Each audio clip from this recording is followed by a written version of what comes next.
What is up, NASCAR racing fans? You're watching the NASCAR Nitro Series on the HSL Diecast Racing channel. And today we got qualifying for the Modified Series at the Indianapolis Motor Speedway. This is going to be a really tough track, two 90-degree turns. A lot of the stocks had trouble qualifying, and a few big names almost missed it. Let's see if the mods can fare a bit better than that. We're going to kick it off with Hurt So Good going up against our points leader and frequent pole sitter, Clyde from Uncle Elvis Racing. And in today's video, we're going to feature the best finishes for each of the drivers in the first half of the season. And what a surprise here. Hurt So Good flies away from Clyde. He gets onto Hurt So Good's back bumper, but has the door slammed shut on him. A surprising first round loss for Clyde. And that's just what Burt Buzzard wanted to see. He's going up against Szechuan Broccoli. Just won the Coca-Cola 600 last week. And he's flying away. Got a 2-car length lead heading out of turn number 1. Increasing his lead towards the finish line. Wins by a track segment. And up next is Lucky Jackson, who's been skyrocketing up the point standings. Back-to-back main events with the All-Star win and 50 bonus points sandwiched in between. Easily beats Chef Squid, pulls away after turn number 2. And up next we have our stock race winner, Lord Shank, going up against Gale Force, who won the mods race at Texas. And Lord Shank pulls away from Gale Force. They're side by side in turn number 1. Gale Force reverse side drafts Lord Shank. He gets loose, he'll still finish the lap. Gale Force moves on to the next round. And up next we have the Sloppy Bear Racing teammates of Gray and Sloppy Bear. And these two guys are having polar opposite seasons, and more bad luck for Sloppy Bear. He goes flying before he even gets into turn number 1, and Gray loses it on the backstretch. That's a double DNF. The rest of the field is collectively groaning. Clyde is put back into the bracket. An absolute nightmare for Sloppy Bear Racing. They're going to have to both race their way in the last chance race. And look at the Owl Man go flying away in his new car. Get it? Because owls fly just like eagles go birds. And Misty G gaining some ground in the turns, but it looks like it'll be too little too late. Owlman moves on to the next round. And up next we have Mike Honcho go flying away, leading by a track segment before they even leave the split track. And Puff, who's one of the 4 finalists in the Portillo Blizzard Bash, is going to have to work his way through traffic in the race. An epic start for him, and we're going to see another underdog, Christie, going up against Lord Raymond. And look at this, Christie running away with this 2-car length lead heading into turn number 1. Lord Raymond tries to catch up. He's moved to the top, moved to the bottom. Christie slams the door shut, moves on to the round of 16. And here we have her teammate Giorgio, currently one of the finalists, alongside Puff in Portillo Racing Entertainment's New Jersey Blizzard Bash. Best of luck to both of them. But unlike Puff, he carries that momentum into the round of 16. And now let's see which one of these two drivers are going to join Giorgio. Is it going to be Bobby Allison, or is it going to be Po' Boy? Both of these guys are riding a wave of momentum after Charlotte. It looks like it's going to be Po' Boy. 2-car length lead heading out of turn number 2. He'll move on to the next round. And Gavin McSplash, look at him. Just drops the hammer before I could even introduce the drivers. Riot Isaac trying to catch up. He's rubber banding back to him, but it's going to be too little too late. Gavin McSplash takes this round, and up next it's J-Bo going up against Bill Z Bub. And the gates are down. They're side by side, neck and neck, heading out of the split track. J-Bo takes the lead underneath in turn number 1. Gains ground in turn 2. Bill Z Bub glued to his bumper. J-Bo takes it at the line. And up next we have Charlie Verney going up against Sparky Racer. Another super close race. Charlie's only got a bumper length lead heading into turn 1. Side draft Sparky Racer, bounces off of him, maintains his speed, pulls away. A good starting spot for him. And up next it's Gaza going up against William. Gaza, your all-time series second place finish record holder, goes flying away from William here. Keeps gaining ground the further they go down the track. Dominant performance, doesn't even lose speed when he gets loose. And up next we have 2 race winners here. Heather going up against Baby Richie. Baby Richie stalls the car but gets it started. And look at this, that mistake by Baby Richie's got him almost a lap down. Heather flies away before Richie even gets into turn number 2. And now we have the final matchup of round number 1. Elton Sawyer going up against Casey Kane. Casey Kane, fresh off of his first career podium. He's trailing Elton Sawyer heading into the turns. Plants his bumper into Elton's quarter panel, but he's not fazed by that. Elton Sawyer with a major upset win. And now it's time to kick off the Sweet 16. And would you look at this? Burt Buzzard going up against Clyde. The gates are down and Clyde stalls. Should we be concerned there might be something wrong with this car? I have never seen him roll over for a competitor like this, especially his biggest rival. And Burt Buzzard just keeps flying away, wins it by a track segment. And up next we have Hurt So Good going up against Lucky Jackson. And look at Lucky Jackson go flying, one of the hottest drivers as of late in the series. He's got a full track segment lead heading out of turn number 2. More of the usual suspects heading into the Elite 8. Hurt So Good barely crosses the line.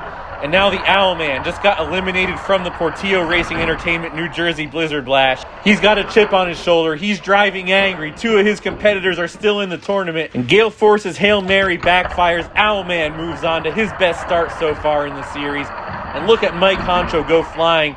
And now we're looking at back-to-back underdog upsets as Mike Honcho clears Po' Boy, heading out of turn number 1. It's a close race, but Mike Honcho moves on. And it looks like Christy's going to do the same thing too. She is flying past J-Bo. J-Bo catching up, but he gets loose. Christy's running away with it out of turn number 2. And Christy gains almost a whole track segment after the final turn. What an awesome display of driving right there. Up next, we have Charlie Verney going up against, who of course is one of the finalists in that New Jersey Blizzard Bash. That Portillo Racing channel is a pretty fun channel. I'm going to put a link to it in the description. Giorgio squeezes Charlie Verney in the wall to take the victory there. Meanwhile, Gavin McSpatch has a car length lead over Gaza heading into the fat track. But Gaza made up that lost ground. He takes the lead heading into turn number 1. And now he's flying away from Gavin McSpatch. Wins it by almost a track segment after looking like he was being left behind in the dust. Up next, we have Elton Sawyer going up against Heather.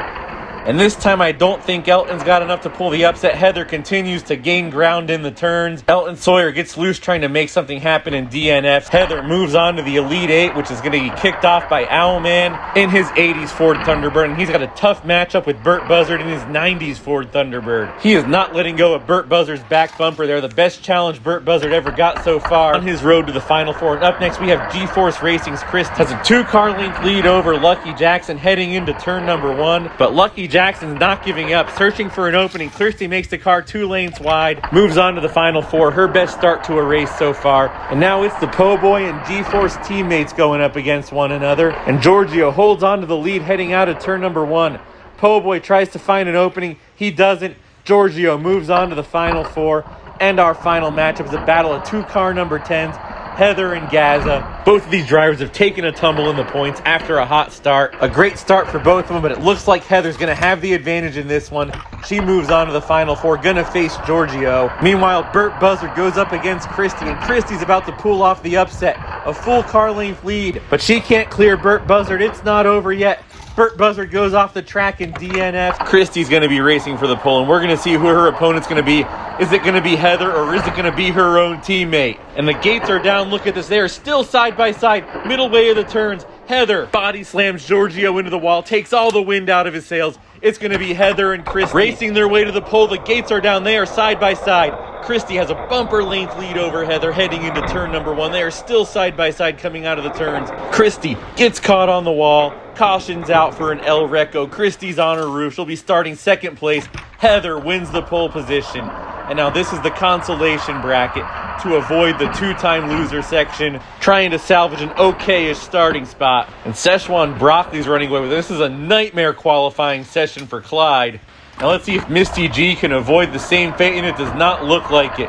Chef Squid running away with it, has a 2-car length lead, 3-car length lead heading into turn 1. Misty rubber bands back to Chef Squid's bumper, but he's not going to let her by easy. Chef Squid takes that one, but let's see if Misty's teammate and team owner Puff can find some redemption against Lord Shank. And he must be prepping for the Blizzard Bash finale. I finally said that right. I didn't call it a Blizzard Blash. Because Lord Shank's got a 3-car length lead. Make that a track segment lead. And another one of these guys real high up in the point standings is going to have to fight his way through it. And now let's see if Lord Raymond can avoid the same fate as the other guys. I mean, it's not going to be a great starting spot, but the late teens or early 20s is certainly better starting spot than the late 20s or 30s. And Lord Raymond avoids a 3rd row starting spot. And now we're going to see if Bill Bubb or Burt Buzzard breaks the barrier on this lap. I highly doubt it. Heather looked too fast for either of them, but I just wanted to say that. And after heading down side by side, Burt Buzzard blows by Bill Bubb between the turns. That one. And now it's starting to see if Riot Isaac or Sparky Racer will take this one. And so far it looks like Sparky Racer. He's got a 3-car length lead heading into turn number 1. Riot Isaac rubber bands up to his back bumper, but like his teammates, it's too little too late. It looks like it may be a struggle for Puff's race, and let's see if Baby Richie can break that streak, and it looks like he will. He clears William before they even get into the turns. Baby Richie's flying away with this, continuing to gain ground over William. And because we have a double DNF, we're going to give Misty G, the highest driver in this bracket in points, one more shot to go up against Casey Kane. But Casey Kane regaining some of that momentum from Charlotte when he got on the podium, takes it from Misty G. That's just a bonus perk for Misty G. She'll still get a draw with everyone else. She won't start in the back. And here is Gray and Ski Bob driving Lord Shank's stock winning car. It's the last chance races. We can fit up to 40 cars. That's right, 40, not 36, the way we have our track set up right now. And it's simple. You finish the lap, you're in the race. It's Charlie going up against Sloppy Bear right now. Of course, Gray and Ski Bob are both in. The first place and second place finishers are going to have their tiers for the draw. And that's an El Reco for Sloppy Bear. He unfortunately is going to miss the race. Far Out Jay's going up against Crazy Ruby right now just because they both did really well in the stocks race. Both of them are looking pretty good. We're having these stocks race each other because there were only 2 DNFs. The Sloppy Bear teammates double DNF in qualifying. Here we have Rowan going up against Chase Elliott driving Clyde stock as Clyde has his own car. Chase Elliott in a battle with Skeeter Davis for the best stock to race in the mod series. Chase has several more starts, but Skeeter Davis has a much better average finish. Nessa Force and Gator McCluskey now. Let's see if these two volatile but fast cars can hold on for dear life here. And it looks like they will. Both of them are going to be in the race. And here are the draws. Great draw in the Elite 8 section for Lucky Jackson. Everyone else gets a 6 or a 7. Here are some more of the tiers with the draws. Sparky Racer got a good draw there. Let's see. Bill Z Bub and Riot Isaac got good draws. And we had 2 cars get the same draw. 3 of Hearts in the 0-2 bracket. And it looks like Bobby Allison's going to take this one. That position really only matters if both of them crash on the same lap in their segments. And here are the field fillers draw. And your starting lineup for the race. Heather has the pole in second place and third. The G-Force Racing teammates of Giorgio and Christie. The usual suspects of Burt Buzzard and Lucky Jackson. Gaza, the Owlman, got a great start after being eliminated from the Portillo Racing Entertainment's Blizzard Bash. Giorgio and Puff are still in it, of course. Check that channel out. The link will be in the description. It's an awesome up-and-coming new channel out of New Jersey, which is where I'm actually originally from. Now, I might replace the Vegas finale with a Canadian-style track, kind of like 905 or Portillo Racing. Let me know in the comments if you think that's a good idea. Darlington and Talladega are filmed. I got 3 more to film. Might just float Pocono to the finale if I decide to do this. If I do this, there'll be a red zone where if you land on your roof in the red zone, it won't count as an El Reco. And if you think that's a bad idea, let me know. I haven't decided whether to do it yet or not. And as always, hit that like button, leave a comment, and if you haven't done so already, subscribe. We'll see you out there on the track.